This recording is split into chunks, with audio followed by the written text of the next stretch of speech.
Hello, I researched fevers and how they produce false positives and how this relates to smoke detectors. This was in chapter 20 of our evolution textbook, and yeah, this topic was very interesting.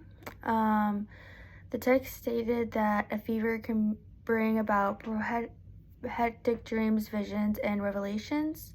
This is from Bergstrom and Duncan. Um, So fevers can be bad because they can bring you can start having visions that you never had before. So that's what the textbook was saying. And then fevers related to evolution by survival of the fittest. And this relates to natural selection. And it says someone gets a fever and you might not survive from it. So it's basically of who can survive. Fevers can be life-threatening if the body temperatures are too high. And when I was researching PubMed, it said that in adults, a fever above 103 degrees is when you should call a doctor. And in children, a fever above 102 degrees is when you should call a doctor. However, science and medicine has progressed over the years and evolved. And there is a lot of medicines that can treat fevers. For example, antipyretic drugs, such as acetaminophen, aspirin, ibuprofen, as we have today, which I'm an athlete, so I use that a lot to treat pain, and then it also treats fevers. So yeah, we never used to have those drugs back in the day, so they've come a long way. But in the book of evolution, in chapter 20, it was mentioned how fevers can produce false positives. So this is when our body will think we have an infection or a virus, because fevers are used to treat infection of viruses. And a false positive is when our body just naturally reacts and has a fever when there's not a virus or infection. And a false positive can be bad for our bodies because this can cause us to use a lot of our energy. And in the book, it mentions how the biologist Nice, he discovered that smoke detectors also produce false positives, because smoke detectors, when they detect smoke, they automatically go off. So say there's not actually a fire, but you burn like your burger, and then there's a false positive of the smoke detector because the smoke is reaching the smoke detector. But a false positive in a smoke detector is not always bad because you're not using energy. It's a good thing that it's having an extra precaution to go off. But a false positive in your body is bad because your body is wasting that energy. So that can be bad. A false positive, in the evolution book, a quote was said, a false positive is a defensive response and is initiated in the absence of a threat. So like I said, there's not an actual threat. Your body just is producing that fever.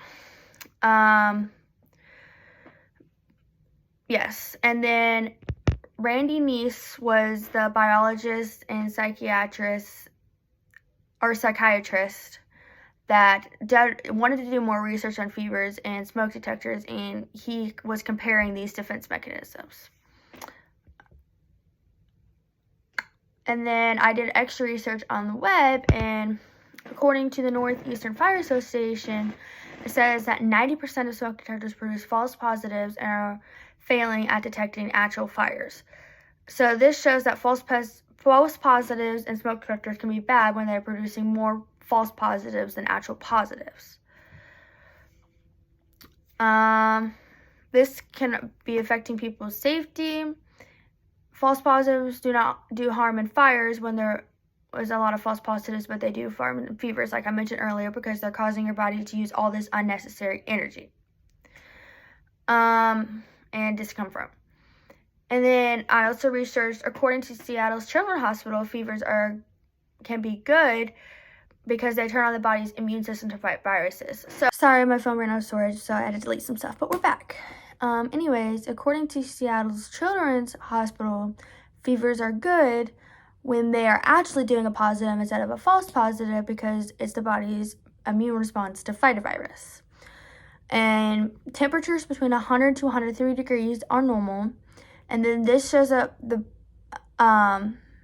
fevers are good and fight off infections when there is a virus and bacteria in our body. So fevers can be good when they're actually doing a positive, but a false positive can be bad because it's a waste of energy and discomfort in a human or animal.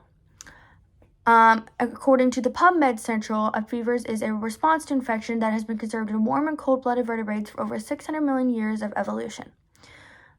This shows how fevers have been around for millions of years and how medicine has evolved to treat fevers. Like I said, the medicine that has evolved is antipyretic drugs such as ibuprofen. And fevers are a natural occurring body response. So fevers can be good when they're actually occurring. And then it's just NIST wanted to do more research based off false positives in things in life and in fevers, according to the evolution book. And then according to Mayo Clinic, fevers are harmful when they're above 103 degrees in adults and 102 degrees in children, like I mentioned earlier. Mayo Clinic also suggested taking your temperature with an oral and rectal thermometer since they are the most accurate because you want the most accurate response. Some signs or symptoms of a fever is sweating, chills, shivering, headache, muscle ache, loss of appetite, and dehydration. So if you start to have some of these signs, you might be going to be developing a fever. But fevers can be good when your body is actually sick because it's fighting off infection. One thing that I saw when I was researching, which I thought was really interesting, is that plants can also get a rise in temperature when they have a fungus infection. And I thought that was interesting, and it's mentioned this as thermoregulation occurs through the mitochondrial respiration. And I did not know this, that plants can get a rise in temperature when they have like an infection or fungus on them, because I thought only humans and people can get a rise in temperature, so I thought that was cool. It was also interesting to learn how false positives can be a good thing in certain things, such as like how NIST discovered that smoke detectors, it can be a good thing, but then how it can't be how false positives can be bad, such as in fevers. So it's interesting to see how it can be good in different things in life, but not always in everything. Because fevers, it's bad. It's also fascinating to see how medicine has progressed over the years because there used to not be antipyretic drugs that could treat fevers. And if we didn't have these, like a lot more people would die. And fevers relate to evolution by natural selection of survival of the fittest. The people say like the people who are the most fit to survive are the ones that will survive a fever. And evolution has evolved to treat fevers. And like I said, PubMed has said that fevers have produced a good response to infection in vertebrates. So their fevers are a good thing because fevers have been around for millions of years. And without these certain medicines, and then it would be harmful.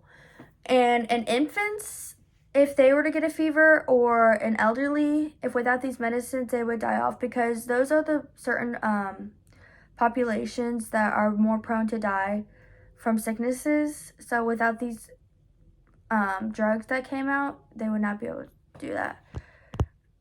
So, and then the evolution book said that fevers can kill off organisms that cannot fight off the sickness or disease, and they can be life-threatening. So that's why when I was researching it, it was interesting to see how Mayo Clinic has found these and everything to be how it has evolved and evolution has occurred. Because without all these drugs and thermometers and But like I said, the smoke detector, like the ones in our house, can produce false positives, but they can be good when there is a fire.